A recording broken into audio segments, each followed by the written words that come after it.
I was born in 1990, which means by April 2001, I was 11 years old. And as every 11-year-old on planet Earth, I too watched Shrek when it came out in theaters. I remember after watching it, I thought, that was amazing, but also pretty weird. But as an 11-year-old, my attention span was similar to Dory's. So as soon as I got home, it was straight to my PlayStation 2. Simpler times. Shrek went on to grow in popularity and everyone talked about it. Sequels would follow, TV shows, spin offs. I didn't really think much of it. It wasn't until I was 18 and gave it a second watch on DVD did I realize just how odd Shrek really was. So, buckle up and prepare to be blown away by some of the things you're about to hear.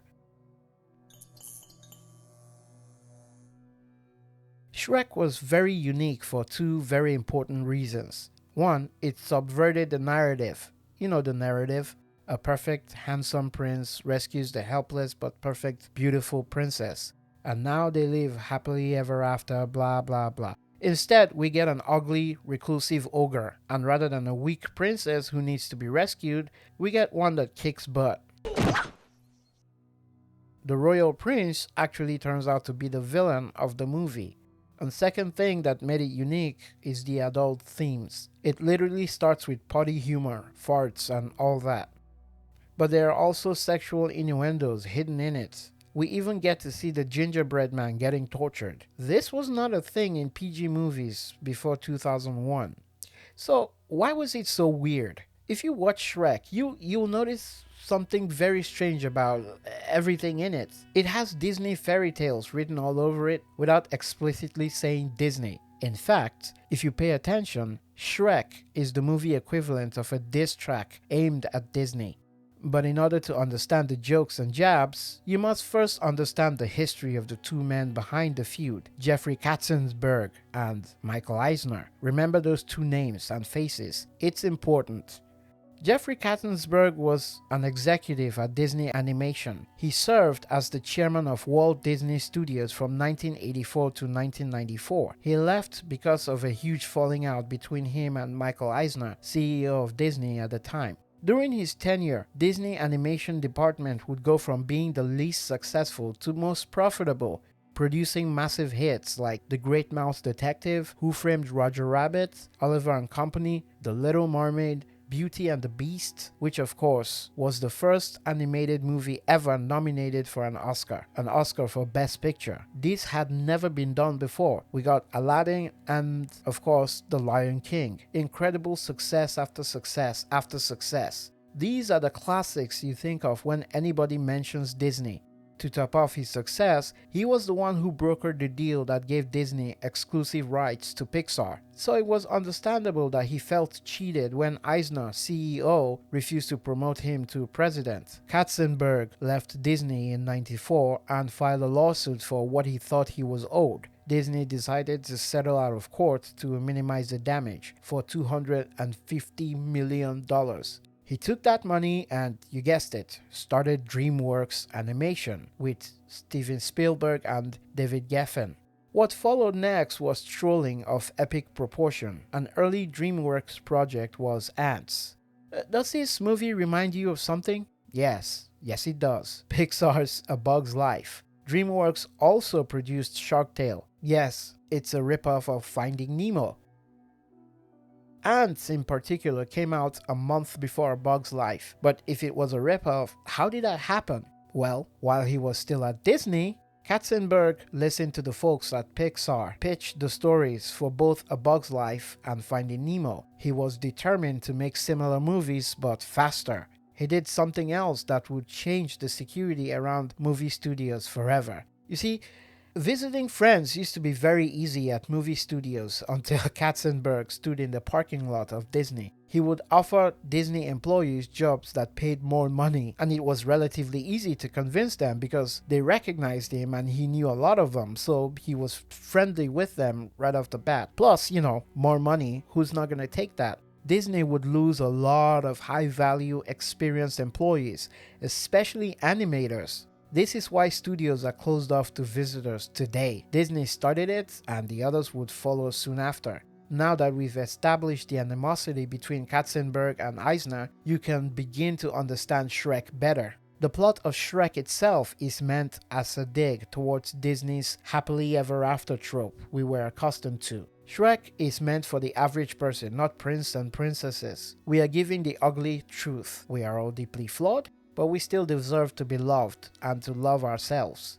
The toilet humor, the picking of the wedgie, it's all meant to break through the fake etiquette and introduce us to reality. Some of these were subtle, of course, like the city of Duloc being based on Disney. But the introduction of our movie villain, Lord Farquaad, was anything but subtle. Nothing about him was subtle. Not the name, which you know what it means. Not the fact that he can't really love a princess he picked out of a catalog with help from an audience. But above anything else, look at the face of Lord Farquaad. Does it remind you of anyone? Yes. Yes it does. Michael Eisner, Katzenberg's arch nemesis. When Farquaad banishes the fairy creatures to Shrek's swamp, they are obviously right out of Disney, and throughout the movie we get to see Snow White and the Seven Dwarfs. That one explains itself. We get to see Pinocchio. The Three Blind Mice is obviously Disney's Three Blind Musketeers. We get to see Tinkerbell being sold by Peter Pan. All kinds of gimmicky things. The characters, the designs, little jokes directed at Disney began to worry DreamWorks Animation. So, in order to avoid a lawsuit from terrifying Disney lawyers, DreamWorks screened the movie for both their lawyers and Disney lawyers. This resulted in no lawsuits, which meant they could finally release the product. Speaking of product, the production of Shrek was considered hell on earth. Shrek took 4+ years to animate. Just animate. The development itself started in the mid-90s, around 95. CGI animations were incredibly new and erratic in the 90s, and some of the technical difficulties and bad CGI effects were included in the DVDs as extras. And that was just the beginning. There were even bigger problems, the biggest of which was the sudden death of the main lead after recording several of his lines for the movies. Chris Farley from Saturday Night Live was the original Shrek. He had recorded over 80% of the movie's dialogue before he died, at the age of just 33 years old. After going through a list of actors to take over the role, DreamWorks settled on Mike Myers. Mike Myers initially portrayed Shrek with a Canadian accent, but after watching and listening to a rough sketch of the movie, he decided he no longer liked Shrek's voice. He wanted Shrek to sound more working class in contrast to Lord Farquaad's posh accent, which was voiced by John Lithgow.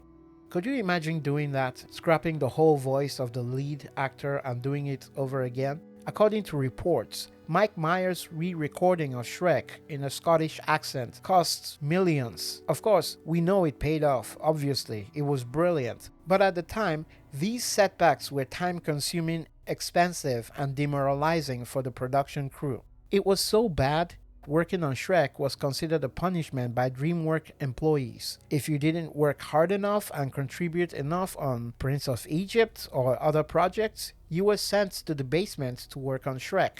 According to Vicky Jensen, the director of Shrek, getting sent to Shrek felt like being sent to Siberia. So it was a complete surprise to everyone at DreamWorks that a project so hated would effectively become their most iconic and successful work. The revolutionary idea of an ogre, an ugly ogre, being the star in a romantic comedy/fairy tale was not something anybody thought would blow up and change the cinema forever.